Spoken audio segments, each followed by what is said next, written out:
All right, man. Welcome to the introduction for episode 87. Jason Lindgren is with me. We will be talking about the decade that is the 80s. Such a kind of critically important transforming decade. The decade of the 80s kind of came on the tail of what was begun in the 60s, in my view. In the 60s, there was a whole social programming thing going on to shift the mindset for nearly the first time for all people who lived in America to begin to think about what America was in a different way. They were degrading the greatness in the minds of the people. The media does it.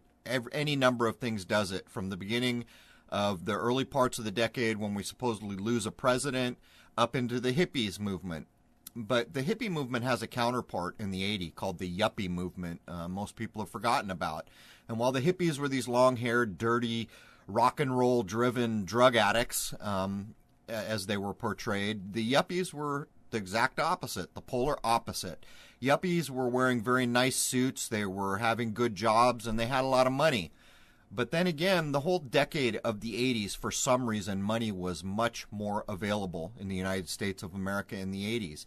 And it needed to be, because the 80s was going to kick off a party that was going to go nearly 10 years. And I'm not even kidding. It was full on. And as I say in the beginning of the episode, this does kind of echo the Luciferian mindset in many ways.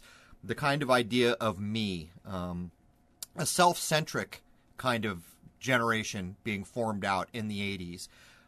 After all, decades later, they would refer to the 80s as the me generation or the me decade.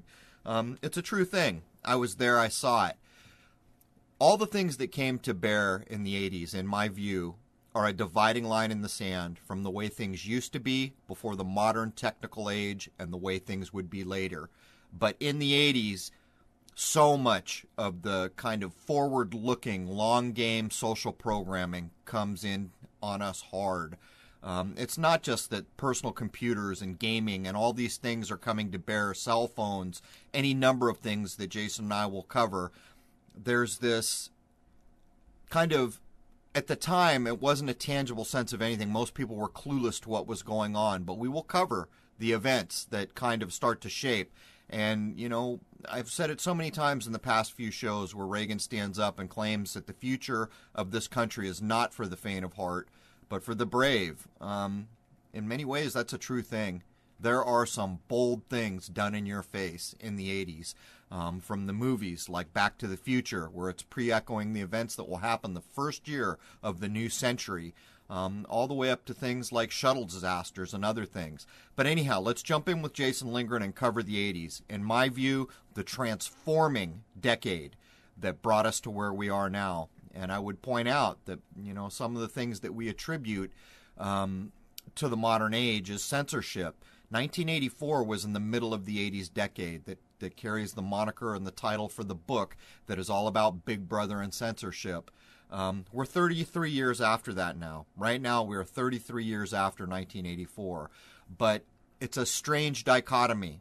Anyhow, let me quit rambling. Let's jump in with Jason. Let's go at the 80s. There it is, man. Cheers. All right, man. Welcome to Crow 777 Radio Podcast. This is episode 87. I have Jason Lindgren with me, and we are going to talk about the decade that changed everything, which would be the 1980s. Very few people take the time to examine where the dividing line is to where we currently are and where we were. In my estimation, that dividing line is the 80s. Everything changed in the 80s, and we're going to cover these things. And to boot, the 80s, as we got into them, was just a full-fledged party. It was referred to as the me decade, and I think that's true. And even in the idea of Luciferianism that we've, kind of covered so much here, it's about self. It's about, I want to do what I want to do. I'll do for me. That was really the sense of the 80s. Anyhow, welcome, Jason. Hello, hello. How goes it, man? Well, we're back to warm weather here in Louisiana, so I'm happy. Yeah, I wish I could say the same. We had a 40-degree day yesterday, but we're back down to some pretty chilly weather. Not a lot of snow, so that's a good thing. But let's cover the things we got to get out of the way and jump right into the episode here. I've had to reschedule with Greg Carlwood of THC for like the fifth time. This time it was on him, but that's okay. I did it to him last time. We will be getting together after Christmas. We'll do the show for Higher Side Chats.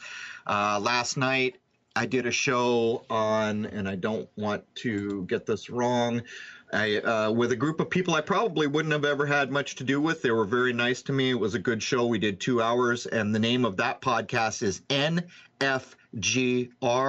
I probably won't say on the air what the F stands for, but at any rate, thanks, guys. It was a good interview.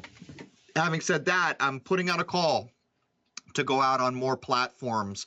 And again, we're setting aside ideology. The world's flat. It's not. Aliens, not.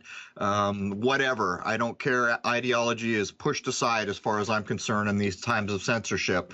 I'm looking for people who have at least a moderate audience, because I just don't have time to do everybody all the time, to invite me onto their shows. And I'd like to come on and talk about the censorship and other things that are going on in our world. Anyhow, can you think of anything else, Jason? The thing here is, let's try and get on some of the big ones. If anybody has any contacts at the more major shows out there, that get into the millions, help us out here. I'm sure you want to hear Crow on Coast to Coast AM or Caravan and Midnight or any of these bigger ones that really have some sizable audiences. Getting Crow on there will make a substantial difference. Right. These are probably not places that I would typically have much to do with. But I did do some, I did like Ground Zero back in the day. It's a little off the beaten path for me. But again, ideology aside, this is about talking to audiences and addressing the things that matter right now. So I'm absolutely right there with you. Anything else before we dive in? Nah, let's do the 80s, man. All right. The 80s is a big damn deal. There is so much in the 80s that we're not even going to be able to cover. But a fraction of the things that really began to shift our world into the modern age. Technology is a big part of it, but not just that. The moving of the chess pieces on the board. The 80s, in my view, is almost like they started this massive party, so everybody was just in party me mode, and all this stuff was going on while everyone was partying. And that party came to a roaring crash at the end of the 80s. Even things like Chernobyl. I should have looked it up, Jason. Now I'm thinking about the fall of the Soviet Empire, supposedly, is right at the end of that party in the 80s somewhere. Yes, it is. But I didn't look it up. Yeah, so 1989. 89, there it is. It's almost, like the scripted decade of our lives where you really begin to see the scripting. And Jason and I have covered the 60s. Everyone's aware of where the erosion of the kind of higher-minded society the United States had been really came under attack in the 60s. With the hippie generation, the drugs, the music, all of it, media. But by the time we get up to the 80s, chess pieces are flying across the board. And that's what we're going to begin to point out here. Anyhow, over to you, Jason. After the end of World War II, America had the general notion that it was the greatest nation on Earth. Moving forward, the decade of the 1950s painted a picture of an America that was strong worldwide, very family-oriented, and as happy as can be. Slipping into the 1960s, and with the presidency of JFK, we have bold proclamations being made about the greatness of America and the amazing decade ahead. The golden age that was promised never actually came about, however, with one tragedy after another, no doubt the majority of which were planned ahead of time, disrupting the peaceful, sleeping masses, even though the glossy, colorful veneer that was layered over the entire decade of the 60s would try to convince you otherwise. So I think it's critical that you stepped back a decade or two to point this out. There was a sense in the 50s and even into the 60s a little bit that America was the greatest thing that had ever been on the face of this earth. And it wasn't just the mindset of the people, like my grandparents, so proud to be American, so proud of their government. This is where it all begins to start tumbling down. Even the Vietnam conflict, first time America loses at anything, then the hippie movements and all this other nonsense that rolls into the coming decades. The Manson nonsense. I mean, I could go on and on. The supposed assassination of a president. This is really the tipping point of where what was the greatest thing on the face of this world, the mindset about what America is starting to be degraded as we roll into the 70s. Anyhow, back to you. And let's not forget that the people having children in the 60s were now growing up in the 80s.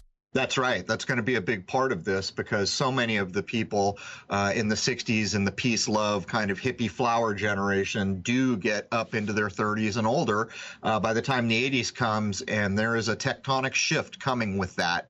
And then let's not forget they had children, and those children would be being raised in this time of deceit.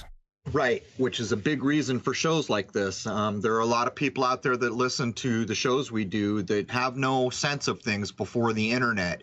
And that's one of the major reasons for covering this, because there truly was a different world out there that I marked before the 80s, and technology comes to bear hard. The personal computer, we're going to run down some of the technologies that first appeared in the 80s that really set the stage for where we are now. The 1970s were a stark contrast to the Technicolor wonderland of the 1960s.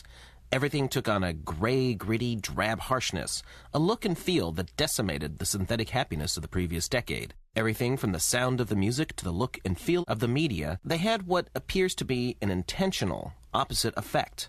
The elite began the real stripping away of the industrial base in the 1970s, yet somehow, through mass social engineering, they convinced everyone that everything was one great big party to go to as the 1980s dawned. It's a good point, Jason, how you open up with the stark contrast in the Technicolor. So many people can remember even what Hollywood was pushing out. These kind of gritty, realistic, kind of drab movies like The French Connection. There were a whole slew of them in the 70s that really did have a very drab, gritty feeling.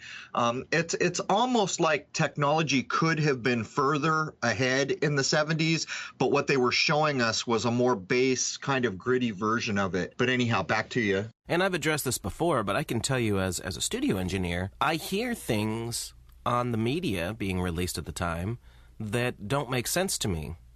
I know that the consoles and things that were being developed in the 70s should have sounded better than some of the stuff in the 60s, yet I'm hearing the opposite. Well, we're going to get into that as CDs come on the scene. The compact disc comes on the scene. You and I will begin to cover a bit of that. The truth is that back in the day, in the 70s, when we were playing music on LPs, it was a much richer sound. It's hard to describe to what everyone else was introduced to by the time we were convinced that CDs were digital and better. But let's save that for when we get there. Now, into the 80s. Let's start with one of the most important icons of the 1980s, the 40th President of the United States, Ronald Wilson Reagan. His career in the entertainment industry began with doing radio announcements for the Chicago Cubs in 1932. In 1937, he began his movie acting career and made numerous films, rising to star status until he was ordered to active duty with the U.S. Army in 1942. He would take part in the 1st Motion Picture Unit. So there's the trifecta, Jason. The coming president, a big damn deal president of the United States, is connected to the sports, the Chicago Cubs. He is a Hollywood actor, an A-list Hollywood actor, and he's also in the military-industrial complex. There's the trifecta. Ronald Reagan, I think few people understand what he represents. And in the movie Back to the Future, which also came out in the 80s, which was basically made to pre-echo the coming events of 9/11, so much of Ronald Reagan made of that movie. They make fun of us in that movie when Doc Brown asks Marty, who's the president in the future where you come from? And he says, Ronald Reagan. And Doc Brown laughs, making fun of us all. How could it be that a Hollywood actor could possibly be president, even making a quip, who's the VP, Jerry Lewis or something like this? This is an in-our-face tectonic shift from the way things used to be in a higher-minded kind of United States mindset to where we came when suddenly it was okay to put a damn actor from Hollywood, from and he'd been in movies like Bedtime for Bonzo and any number of big Hollywood productions, and all of a sudden it was okay to make this man president. It's a big deal when you take it apart. So he was part of something called the 1st Motion Picture Unit, the FMPU, which would later be called the 18th Army Air Forces Base Unit. It was the primary film production unit of the U.S. Army Air Forces during World War II and was the first military unit made up entirely of professionals from the film industry. It produced more than 400 propaganda and training films, which were notable for being informative as well as entertaining. Films for which the unit is known include Resisting Enemy Interrogation, Memphis Belle, A Story of a Flying Fortress, and The Last Bomb, all of which were released in theaters. Veteran actors such as Clark Gable, William Holden, Clayton Moore, and future President Ronald Reagan, and directors such as John Sturges served with the FMPU. The unit also produced training films and trained combat cameramen. FMPU personnel served with distinction during World War II. So here it is, man, the marriage, the proven marriage of Hollywood with the military-industrial complex. And, you know, part of this, you're talking about this unit training combat cameramen. And so often I have brought up on this podcast things like Pearl Harbor, Not What You Think, the supposed Midway documentary that is claimed to have been shot in combat. And I will maintain to this day there is zero real combat filmed in that. What you're looking at here is the open admission that there is an absolute connection between Hollywood, our government, the coming president, Ronald Reagan, and the military-industrial complex that would be warned in our face by Eisenhower as he left office, saying, you guys better watch out. This military-industrial complex thing can get out of hand, and you guys won't be able to do anything to stop it. But it's a bit worse than that, isn't it? Here we have all the information systems in bed with each other, Hollywood being the major purveyor of information at the time. While at the FMPU, Reagan is said to have kept a film reel that depicted the liberation of the Auschwitz concentration camp, with the implication that he believed that doubts would occur someday as to whether the Holocaust had actually occurred. He is said to have made mention of this film reel to an Israeli prime minister during his presidency, as well as shown it to his son, Ronald Jr., when he was only 12. So, I mean, come on. We're being told Reagan's, a dog-face army guy, but yet somehow he gets to keep the reels that are being made by this unit. But what's really striking about this is he believes that the world will have doubts about the Holocaust, really. So, as I have said so many times, a human being cannot make a true thing false, and a human being cannot make a false thing true. They can give the appearance, they can tell the lies, they can do any number of things, but they cannot actually change what is true. And here, Jason, I think at some point, even though we know we're under the gun with censorship, we're going to have to go at the whole concentration, camp idea. As a matter of fact, in the forum over at Crow 777 Radio, people were just digging up the old accounts that precede World War II, where on 3 occasions prior to World War II, newspaper clippings from around the world are claiming that 6 million Jews had been massacred. This is a recurring theme. We're going to have to challenge this at some point, and I think this bullet point really shows the reason why. Anyone who had actually filmed a real event like this, why would they have any reason to believe that the world would doubt it at some point? I'm incredulous, to say the least, Jason.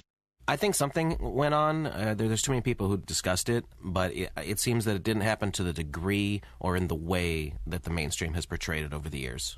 We'll have to make a point at some future point to go back and look at the Holocaust ideas. But when we can show that there are 3 prior claims using the exact same number, 6 million people being killed, it tells a tale. Not sure what that tale might be without taking a very careful look. And these are the types of topics you have to dance around carefully. After all, Jason, it was not too long ago my YouTube channel was shut down for hate speech. And you know damn well talking about things like these, even in an adult way, will be, at the very least, fuel for the fire.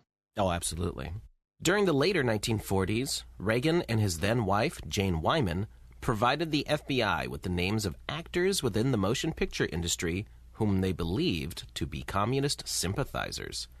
Though he expressed reservations, Reagan said, "Do they expect us to constitute ourselves as a little FBI of our own and determine just who is a commie and who isn't?" Reagan also testified on the subject before the House Un-American Activities Committee.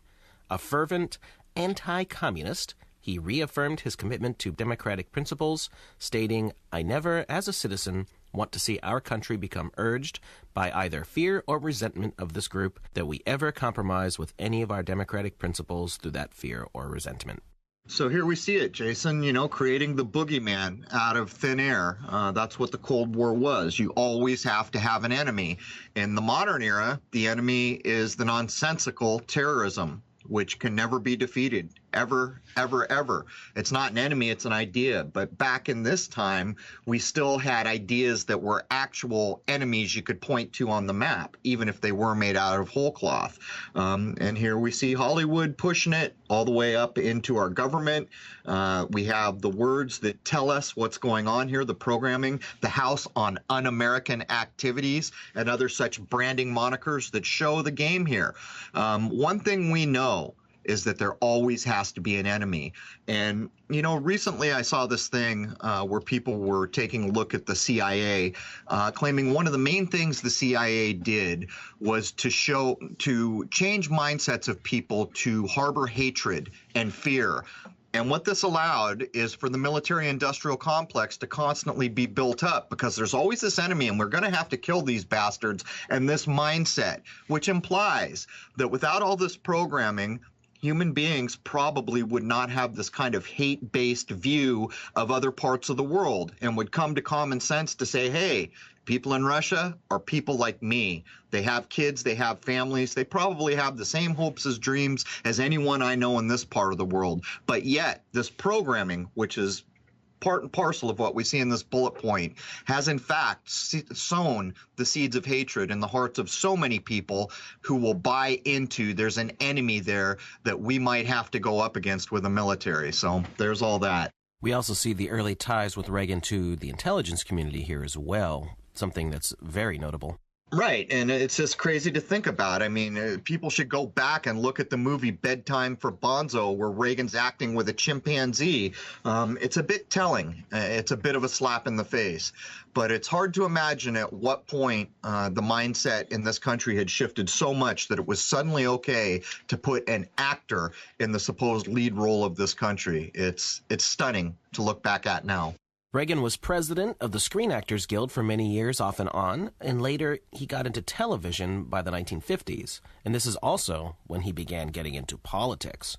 He was the governor of California from 1967 until 1975. He declined to run for a third term and would run for the Republican presidential candidate for the 1976 election, but he lost the nomination to incumbent President Gerald Ford.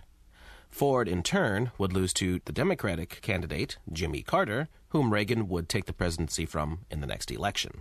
So here's the tee up. Jimmy Carter becomes president, and for those who are alive and remember back, almost everything humanly possible to make Carter look like a weak failure was done to the Carter presidency. In my view, the reason for this is the tee up of the coming Reagan. They're going to get their boy in. They're going to get their man in place, this actor from Hollywood. I don't think there's much of anything that from the news side of things went right with the Carter administration, to the point where at the end of the Carter administration, supposed hostages are taken in the Middle East, and Carter launches this rescue mission, which is a horrible failure. Helicopters crash, people die, nobody's rescued. And so then Reagan comes into office, and guess what? All those hostages are just simply released because everybody knows Reagan is tough. Reagan is strong, and you don't want to mess with Reagan. This was all the stage setting to get their boy in place, and there's more to come. There is more to come to bolster Reagan's popularity in the minds of the American people, to make this actor supported by supposedly 75% of the populace here. Anyhow. It also seems that this was going along with the social engineering of these decades, because Carter was portrayed kind of as not being able to get anything right, and that goes along with the rest of the 70s, how everything was kind of dark and shitty. And then in comes Reagan, and all of a sudden the 80s is going to be amazing. We've got this amazingly incredible guy who's going to be president now and turn everything around. Just seems like a huge setup. It is a huge setup. Not only that, there's all this kind of crossover. Like, there were all these T-shirts back in the 80s when Reagan first took office where it was Rambo's body with Reagan's head, and it said Ronbo. It was a thing. It was all over the place. I remember that, actually. Yeah, Ronbo, this tough guy. And so, this picture had been woven of Jimmy Carter, this peanut farmer from, I think it was Georgia, if I remember correctly, who was weak and couldn't get anything done right, couldn't even get our people who were hostages in the Middle East out. And Reagan simply shows up as president, and within a number of days, they simply release him because the idea being perpetrated in the media is Ron's going to kick your ass, man. Don't mess with Reagan. He'll come nuke you right out of existence. You better let those people go. That is the stage that's being set, but it's not quite enough. As Reagan takes office, his popularity goes down, down, down, but we'll get to that with the supposed attempt on his life, which also has Hollywood ties, of course. Reagan was given honorary Freemasonry status, being given a Scottish Rite Certificate as well as a Shrine Certificate.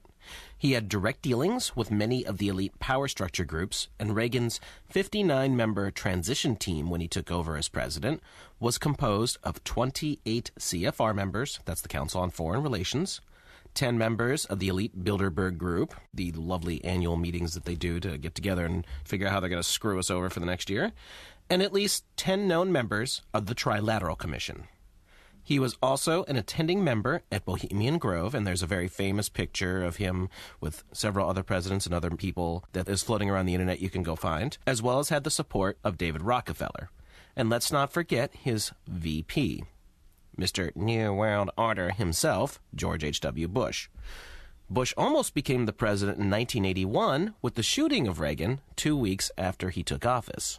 Okay, so I've already kind of talked about how Carter was this Casper Milquetoast figure in the media, queuing up for the big buff Ronbo president that was coming in, the guy who was going to make America great, and you didn't mess with this dude because, brothers, he had Rambo's body. He was not here to mess around. So in 81, we are told that the president is shot. There's even footage that you can go look up. But of course, the same shenanigans we always see come to bear. Go look at the stories of the time. Go look at what you're being told about who did it. Apparently, this guy who wanted Jodie Foster, the Hollywood actor, to love him, shot Reagan so that Jodie Foster, the actor, would love him. Not even kidding. Go back and look at these storylines. But here's the real rub. If I remember correctly, Reagan had something like, it was a very low rating prior to the shooting, something like 25 or 30%. When he comes out the other side of this supposed shooting where there was a supposed attempt on his life, what actually happens is the media begins to push that 75% of America overnight is now backing Reagan. And everybody who's been alive in this country understands that anytime they're telling you a president has 75% support of the country, there is a mandate that follows. What that means is basically the man can do any damn thing he wants because everybody loves him and everybody's with him. And that was all on the back of this, and I quote, supposed assassination attempt where a supposed gunman shoots the president of the United States because he wants the actor Jodie Foster to fall in love with him. You can't write this stuff, man. Fiction doesn't hold a candle to what we're being told here. I invite everyone to go back and look up the footage and everything else that surrounded this supposed assassination attempt. And that sets aside that the real first gun control laws come out of the tail of that shooting as well, because supposedly other people are hit by the bullets in the assassination attempt, and they put forward bills that start to go straight at curbing gun ownership. Anyhow, Jason. Finishing up with Reagan, he was known for his occultist beliefs and was the first president to take his inaugural oath in the West Wing of the Capitol building, facing the Washington Monument, which is an obelisk. And let's also not forget his Proclamation 5696, which is 911 Emergency Number Day, that went into effect on September 11th, 1987. So there it is, man. The big chess game. In the last bullet point, you're showing this actor from Hollywood who is now president rubbing elbows with the CFR, the Trilateral Commission.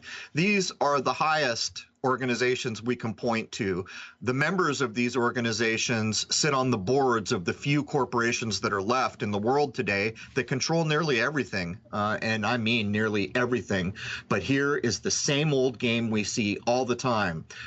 What's it say here? Let's also not forget his proclamation 5696. The very number of the proclamation of itself encodes 9/11. It's about the 9/11 emergency dial day, and it goes into effect on 9/11. What more do we need to say here? This is the chess game, in spades. Not only the people he's rubbing shoulders with, but who he is, what he represents. And this last bullet point is just in your damn face. Is there ever a time when 9/11 was not being rubbed in our face in one way, shape, or another? And this is 1987, for crying out loud. 9/11 isn't going to happen until 2001. Let's move on and start talking about some of the interesting technologies that came about and pretty much became social engineering weapons in their own right. Right. July 1st, 1979, Sony Corporation introduced the Sony Walkman TPSL2, a 14-ounce blue and silver portable cassette player with chunky buttons, headphones, and a leather case. I don't remember the leather case, but this is the description I got. It was introduced in the United States in June of 1980. The effects were, of course, extraordinary, and Sony would end up selling upward of 200 million units. This is where we start to see technology drawing the dividing line to where we have come and where we used to be. Prior to things like this, we were really in the analog age, and it was more than just being in the analog age. If you wanted to listen to music, you were probably in your car listening to a radio, which you had no control over what you were being served up, or you were at home with a cassette player or an LP, an actual record. What this did can never be understated. It gave everybody the ability to choose the music they wanted to hear and hear it anywhere. And this is a big dividing line. And the problem is that so many people who don't remember a time before the internet probably don't think what I'm saying is that big a deal. But culturally, it was a huge deal. It was a massive deal. And it really started to divide where we had been, where most services, you had to go to a place or be at a place to get them. And the Sony Walkman really begins to represent, hey man, freedom. We can go anywhere we want and have our music, any kind of music we want, anywhere. And again, for the average ear that has grown up recently, doesn't seem like that big a deal because they've had iPods their whole life. But back in 79, it was a big damn deal. And I would further point out that it's released in the United States as they come into the power of the sun at the top of its power at the summer solstice. Let's just talk about what this meant. You had a reasonably priced device that anyone could purchase pretty much anywhere, a department store or whatever we had back then, but you could literally tune out the rest of the world by putting on these headphones and pressing play. This really hadn't been done before. If people wanted to listen to music, they had to generally be at home or at a club, and it changed the way children and teens and all that interacted with their parents, because if they wanted to just tune out everything going on around them, they could. Yeah, it's a good point, Jason. It's a bit like this technology, the Sony Walkman, feeds into the mindset of the 80s, which is me, what I want for me, the kind of Luciferian ideal that is pushed at us so often, where it's you, whatever's good for you, screw everyone else around you, do what thou wilt, let that be the whole of the law, a very self-centric kind of materialistic idea here. But this technology did this in spades because, as you say, one day we woke up in this country and everywhere you went, people had their earphones on. The world around them was tuned out and they were doing their own thing. And it's a hard thing to explain because so many people are so used to, phones providing the music now with earbuds or, iPods and other things. But back in this time, it was a tectonic shift, totally. People used to walk down the streets and they were interacting with everything. And all of a sudden, everyone's got their headphones on. They're listening to whatever music they want, anywhere they want. And it's a very kind of pulling into a more self-centered mindset. And I doubt if many people are going to understand what I'm getting at here, but it is as if the technology itself was feeding into the me idea of the 80s. Yeah, it's easy to see when you think about it in this context how the seeds were sown for everybody having their face in their phones today. This really was the very beginning of that. If you wanted to just drown everything else out, you put your headphones on, push the play button. That's a good point. That's absolutely accurate. And there's another side to this too. So many of us are used to the modern era where almost everything made comes to us from China, and so much of it is junk. There is no quality in the manufacturing. The Sony Walkman was the opposite of this. It was such high quality. When you picked it up, it was substantial. When you pushed a button, it felt like quality. When you shut the little cassette door, it felt like a precision machine with some heft to it. And that, again, is another good barometer from where we were. Things are still being made in the United States here, even though the Walkman comes from Japan. It was a time when there was still quality being put in the products. And not to, as we get into the 80s, cars are going to start being made out of plastic. There's a big shift about to happen here from the time before, when quality and craftsmanship went into most of the things you purchased, into what comes later, where everything's not made so well as we see now with everything coming from China. And really, the 80s is when all that stuff started, too. Throughout the 70s, you still had predominantly made in America. The 80s is when you start getting the cheapening up of things and all the industry having been moved overseas. I guess the big corporations figured out that you can pay slave wages to slave workers over in Chinese slave factories. Yeah, I almost think there's a lot more to it than just business sense from these major corporations. If you take the car companies as an example, there's nobody in the world making more money than these car companies for the most part. That's not actually true, but people get what I'm getting at here. In the 70s, the car culture in America was something to behold. We had the best cars. Everybody worked on their own cars. These were, a lot of them, very precision machines and beautiful in some ways. As we get into the 80s, I remember early in the 80s seeing some of the Mustangs coming out for the first time, and all of a sudden they looked like mom and dad's car, and the dashboard was plastic, and there was this shift about to happen. But in my view, Jason, as they start to shift all the manufacturing out of the United States, which really has its onset in the 80s, I think it's about way more than just business sense for a corporation's bottom line. I think it's the tee up for what we see now, where almost everything that we used to manufacture is now manufactured somewhere else. And the reason for that is a country that cannot support itself can be easily put into dire straits. If you don't make things, you can't support yourself. You're dependent on someone else. Right now, we're dependent on nearly every other country for most of the things that we need to get along in the modern day. And I think what you're looking at here is the 80s as the dividing line, where intent is being put in place to slowly drain away the manufacturing base that had been built up in this country for the coming decades later takeover of everything. Well, I have no doubt about it. The powers that be play the long game. And if they wanted to pull the plug on the United States, at this point they've destroyed so much of the infrastructure that they could. Everything is self-reliant. They've got people who don't know how to take care of themselves, and if the giant 18-wheeler trucks stopped refilling the Walmarts, everything would be empty within a few days at most, and that's it. We don't make our own crap anymore. People don't know how to make crap. Everything comes from overseas for the most part. I mean, we're done if anyone decided to push those dominoes over. You're pointing at a very true thing, and it shows that we are on the precipice right now. On Twitter this morning, I posted an infographic that someone had sent me that shows who the biggest employers are in each state. Walmart, I think, owns 22 states as the biggest employer. What you're pointing at is ultimate control. These are major corporations now who, like you say, if they broke the chain, people would be in dire straits in 2, 3, 4 days tops. It almost harkens back to the oil crisis, almost like test runs back in the 70s, where all of a sudden there's not enough gas for everybody. And they're doing this instability thing, this scarcity idea.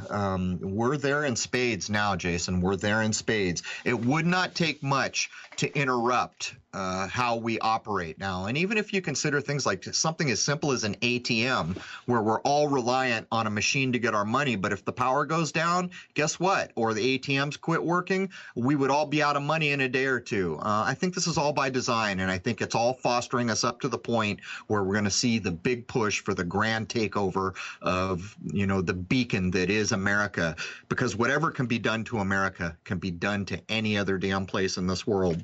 Let's also not forget that during the completely engineered Great Depression of the 1930s, 20 to 30% of people were city dwellers and the rest were still agrarian. They were farmers. They still made their own food. Yet people were still starving to death in groves. Today, that number is flipped, and it might even be even worse. So people don't know how to take care of themselves. If they pulled the plug on us, most people are going down. Yeah, I think this idea that you just mentioned plays into the idea of scarcity, where I have real problems with how the population of this world is described. And I suspect the population does not fluctuate that much in the system we live.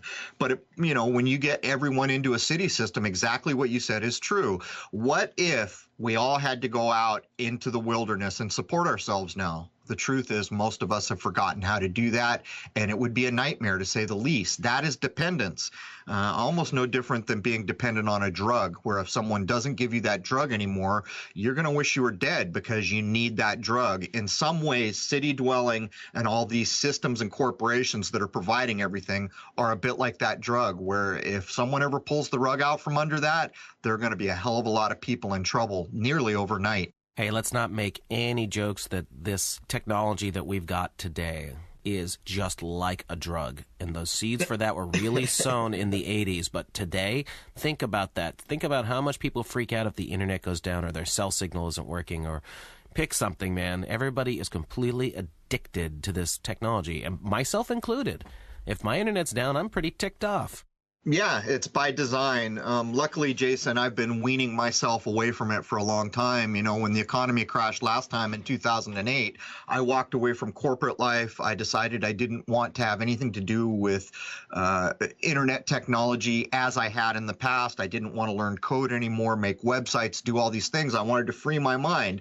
And now where I am is I have a cell phone that I almost never use, and I cut my internet time down to when I am working on what you and I do. And I don't even surf, but you make a good point. Most of the population is completely addicted to the technology, and I think that's by design too. It's just another level of dependence that could be pulled away from us to exert control. It's also something they can hold over everyone's head if some sort of social unrest started going on. Well, I think the whole net neutrality is going to play into this pretty quickly. Everybody wants to use that bandwidth, and I think we're going to begin seeing how you have to pay for your bandwidth start to really ramp up to, I don't know, maybe something like what your cable bill had been in the past, where you're paying for bandwidth for a telephone, HBO, standard TV, this kind of tiered idea where you've got to pay if you're using data. That's where we're headed here. And so in some ways, it's an easy way to price a lot of people in this country out of having the same access we've always had to information. But we'll have to see where it goes, Jason. While I don't have a lot of faith in the general public, I also think that could be a double-edged sword against the power brokers, because you push them too far, the people who are addicted to this technology are like the heroin addict who needs his next fix and doesn't have the money to get it. They're going to do whatever they can to get it. Maybe so, but I would estimate that the people that are pulling the strings are pretty freaking intelligent, and I imagine there's 10 backup plans for any eventuality. We haven't seen, even where we've seen them mess up on things like Sandy Hook and other places where it was just so blatantly obvious that what we were being shown is a staged version of reality. They didn't miss a beat. They kept on marching down that path, didn't they? So we'll just have to see what comes. I mean, I agree with you, but I imagine there are many plans in place. And not only that, we've talked so much about data collection. With the amount of data and algorithms and data mining they have at hand, they can run models on anything they're about to do and get pretty good predictive capabilities about what the outcome might be. So there's that to think about. There is. I just think that there's strength in numbers, that if things fell the right way, they could go against the power brokers. I also think that they overlook the fact that most of the people who would have to implement the dirty work, since we don't have walking, talking robots like the Terminator yet, those people are also addicted to these systems and may not want to destroy the infrastructure or turn on their neighbors. I think that's one of those things that could go many ways. What you're saying is key, Jason. Look at my YouTube channel. They took me out. You and I saw the language in the emails that were sent accusing me of hate speech, that I had crossed some zero tolerance line and engaged in hate speech, and there was no way the YouTube channel was coming back. But yet, lo and behold, enough people in this community stood up and said, hey, man, not so fast. down with this. What the hell's going on here? And look, my YouTube channel came back. So I think there's real hope in what you say, that if enough of us just simply understand that as a community, if we stand up and refuse to accept things, there is a favorable outcome that can come to bear. Well, we have to have some kind of hope, man, or else we're doing this for nothing and we're just accepting that we're screwed to begin with. And I won't accept that. Well, as I have said for so long, this is an opt-in situation. If you can recognize what's going on as something you don't appreciate, you can opt into it or opt out. The problem is one or two people opting out probably doesn't have that much sway on anything. But when enough people get together and say, no, man, we deserve better than this, then that is a huge amount of power. The truth is that almost everything that is implemented is by sleight of hand and with fear and other things that are simply relying on changing mindsets, which implies there's actually not that much power behind the things we see, which implies that if with enough people stand up and say no, guess what? They're going to get their way.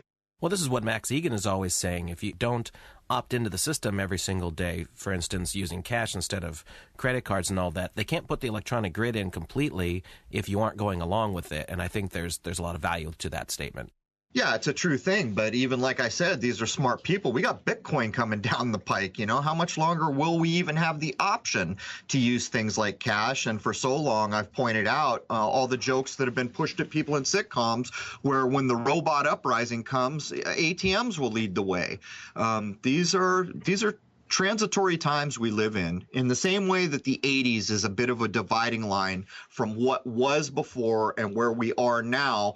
We're kind of at a dividing line now where not quite everything is digital and online yet, but it's going to be damn quick. And when that point comes, the amount of control that can be exerted will be overwhelming. But again, if enough people stand against it, there's really not much they can do about it. The majority rules in this game. That's all there is to it. The problem is that the majority gets convinced of nonsense far too often. Bitcoin is something to be watched. That's all I'm going to say about that. They're putting in ATM-like machines everywhere, and there's now one I saw the other day at the Mall of Louisiana. So interesting stuff there. Keep an eye on it. Yeah, from my point of view, Bitcoin is human bait. That's all it is. But anyhow, I'll let you keep pushing. The next technology you're going to cover is a massive dividing line in the mindset of America before the technology and the mindset of America after the technology. VCRs, video cassette recorders. Although the technology to record television had been around since 1956, albeit it wasn't cost-effective in any way, shape, or form, once the format battle between Betamax and VHS, which was eventually won by VHS in the early 1980s, the decade would have this technology becoming a social norm from that point onward, most especially due to the final ruling on January 17th, 1984, of a case that had begun in 1976 regarding VCRs, or VTRs, videotape recorders as Congress is calling them in their documents, making it all perfectly legal.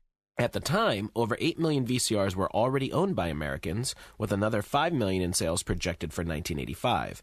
The home video market was already flourishing and would continue to do so massively, a lot because of the same thing that gave the internet its massive boost: pornography. So to take this backwards, pornography is always the leading edge in any technology we see in the modern age. It built almost all of the technology that we see on the internet was built on the back of pornography.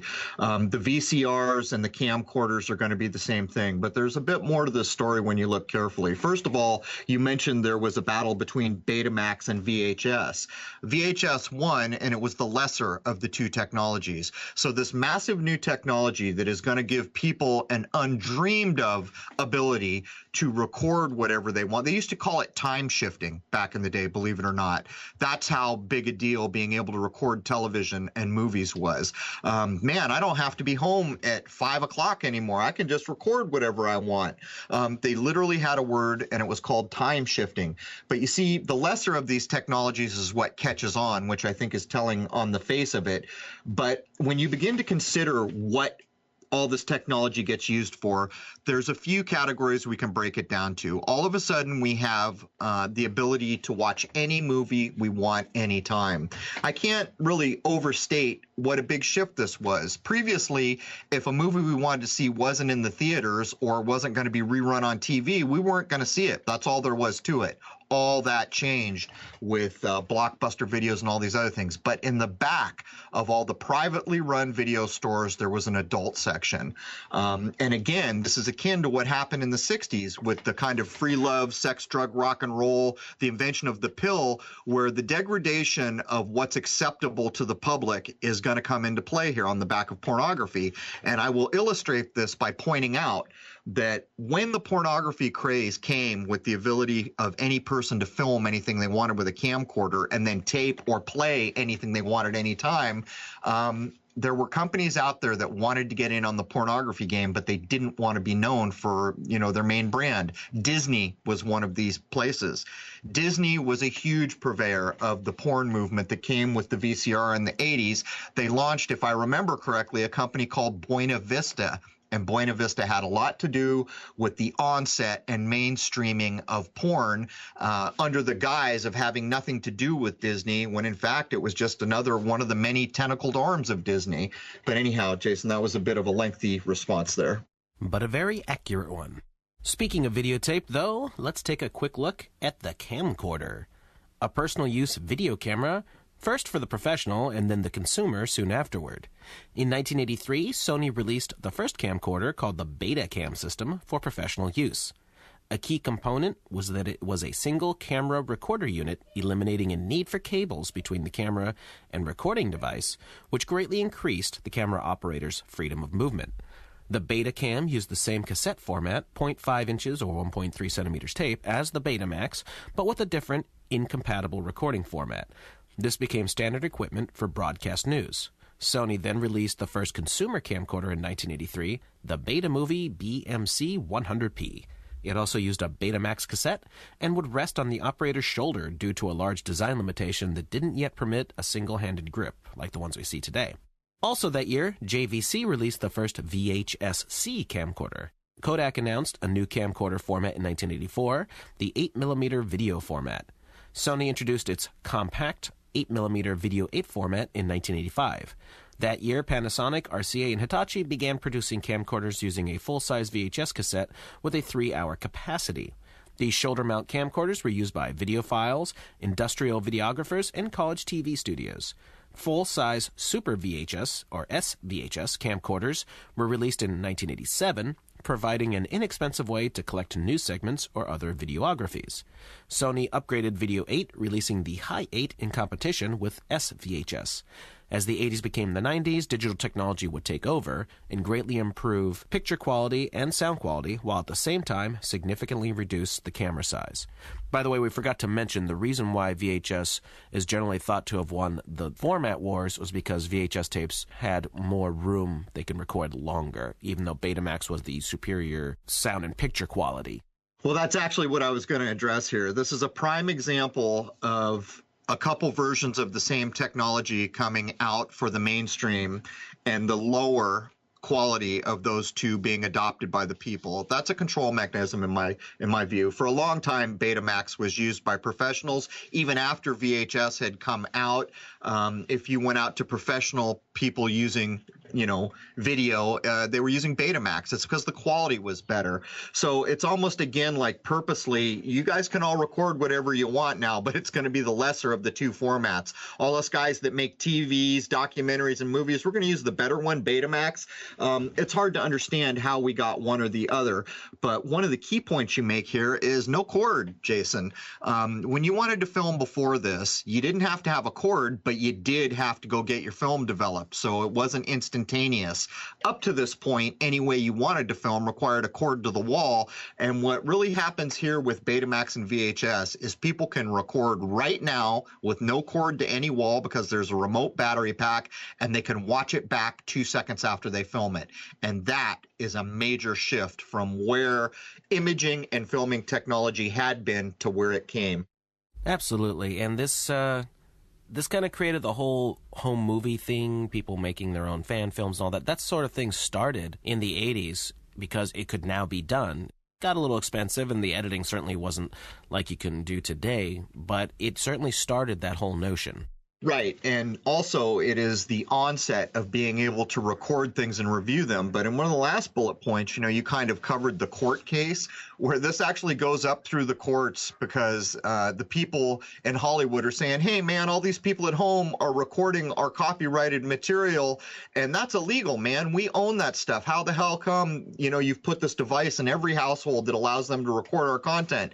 That's a bit of a funny thing to think about because they come back with a 5-4 vote that it's in fact legal for all those people in their homes to record this copyrighted material and do whatever the hell they want with it. And if you think about that, in what world would that ever truly be the outcome of something? Here you have all this copyrighted material coming out of Hollywood and other places, and suddenly everyone can copy it and do whatever the hell they want with it, and yet the court returns that there is no violation, no law being broken here. I think it's a key thing to look at because it's peculiar. Anyhow, Jason. Well, it's definitely very interesting, but I think what it came down to is you're broadcasting this stuff for free in the first place. As long as the people recording it are only watching it back for personal viewing and not trying to resell it for money, then perfectly legal. But you can't, say, record a program and then make your own copies of it and sell it officially on the market. Right. That's kind of the arguments that you will hear. And also there's the whole, how many can forget, back in the Blockbusters day, whenever you put a VHS tape in, there would be an FBI warning at the beginning of everything you ever watched. This all plays into it. But I'm just saying, it seems like a scripted game from the get-go, even to the point where all this copyrighted material that was protected so heavy-handedly up to a point. I mean, even if, back in the day, if you were to have a business and you had one of Disney's characters painted on your business, they were coming for you, man. There were hotels that were shut down near Disneyland that lost lawsuits because they were using Disney characters to advertise, come stay at our hotel when you go to Disneyland. The idea of what copyright was before this time was a wholly different thing. But I mean, now look where we are on YouTube with copyright. It kind of shows. So many of us are just replicating what's already out there and rerunning it, and yet we find ourselves in a copyright violation. But anyhow, Jason, we're coming up to the top of the hour here. Do you want to push through any more or cover anything before we wrap up the first hour? Yeah, let's get this last one in here because in hour 2, we're going to get into Silicon Valley and all the technologies revolving around computers and video games. Massive, massive social change throughout the 80s with all that technology. So, my last point for hour 1. On Saturday, August 1st, 1981, at 12:01 a.m. Eastern Time, MTV launched with the words, "Ladies and gentlemen, rock and roll," spoken by John Lack and played over footage of the first space shuttle launch countdown of Columbia, which had taken place earlier that year, and of the launch of Apollo 11. Those words were immediately followed by the original MTV theme song, which was a crunching rock tune composed by Jonathan Elias and John Peterson, playing over the American flag that changed to show MTV's logo, switching between various textures and designs. I certainly remember this very well. MTV producers Alan Goodman and Fred Siebert used this public domain footage as a concept. Siebert said that they had originally planned to use Neil Armstrong's "one small step" quote, but lawyers said that Armstrong owned his name and likeness and that he had refused, so the quote was replaced with a beeping sound. A shortened version of the shuttle launch ID ran at the top of every hour in various forms, from MTV's first day until it was pulled in early 1986 in the wake of the Challenger disaster. So here we are, man, the second British invasion, and make no mistake, the launch of MTV was in fact the second British invasion. Something like 80 or 90% of all the early MTV videos were coming out of Britain. For some reason, all us foolish people living in the home of Hollywood could not possibly make a music video. But to top it off, this is full spectrum programming of a young generation thrown in your face for the whole world to see. The whole idea of the shuttle, and the moon landing, even in so much as having the representation of MTV being the moon man, to program all the minds of the young generation to by proxy accept that we had been to the moon, that we go to space, that the shuttles were doing something that they were telling you they were doing, and it's all precursor to, of course, the coming shuttle Challenger disaster, which is also more staged nonsense. But Jason, what would you add? It just seems like more reinforcement of the narrative that they'd already been establishing for decades. Because think about what MTV did. This became the thing that the youth would go to every single day. So whatever concepts they were pushing on MTV, that's what went into those young minds. And that is a fact. And so we will close out this hour. I will reiterate again, since the shuttle imagery was a big part of early MTV, the Challenger disaster. If you go back and look at what the news is saying and what the people are saying around the Challenger disaster, the first Challenger disaster, you will notice things like these. This is kind of before the advent of 24-hour cable. So ABC, NBC, and CBS are saying things like this. The ice is removed now. Getting the word ISIS in there. I'm not kidding. The ice is removed now, and soon the Challenger will go away. Not go to space, not take people to orbit, go away. I will remind everyone that as the president selects the teacher that will be on board the supposed shuttle disaster Challenger, her name is McAuliffe. When she is picked, she stands up crying on national news and says something to this effect. Although there is only one body going up, 7 souls are going with me. She's saying this about a shuttle mission that is going to supposedly end in an explosion. So knowing all this and going back and look at it, you tell me, are they pre-echoing what's to come? But to top it off, the actor-in-chief, Ronald Reagan, says these words after the disaster has supposedly happened. And I will also mention that in the Hollywood version of the explosion, you can see the mercury horns in the explosion footage. Go back and look. But Ronald Reagan then comes on, which I have reiterated many times recently, the future is not for the faint of heart. The future is for the brave, smacking everyone in the face that was at home crying. And there were a lot of people at home crying. The reason being, because they had a teacher on this, they had brought television sets into nearly every classroom in America to watch this fear porn. So what Reagan is in essence saying is the future is not for all you babies wearing diapers at home crying right now who have fallen for this fear porn that we put in front of you. The future is for the brave. We are the brave. We are the people who had the nuggets to go put this thing out in front of you and risk it all. So anyhow, Jason, that brings us to the top of the first hour. Is there anything you'd like to add before I close it down?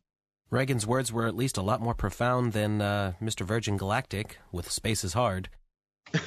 Yeah, and what's funny about that space is hard comment is it's echoing the JFK we're going to the moon speech. That's where he's drawing that language from. Anyhow, that brings us to the top of the first hour. As of the posting of this episode, there will be 87 free hours of content at crow777radio.com. I hope people will come over, check out the content, become a member if you like. Transcripts are there for members. Anyhow, that's the end of hour 1 for episode 87, covering the transitional decade called the 1980s. Anyhow, hope to see you over at crow777radio.com for the full show. Cheers.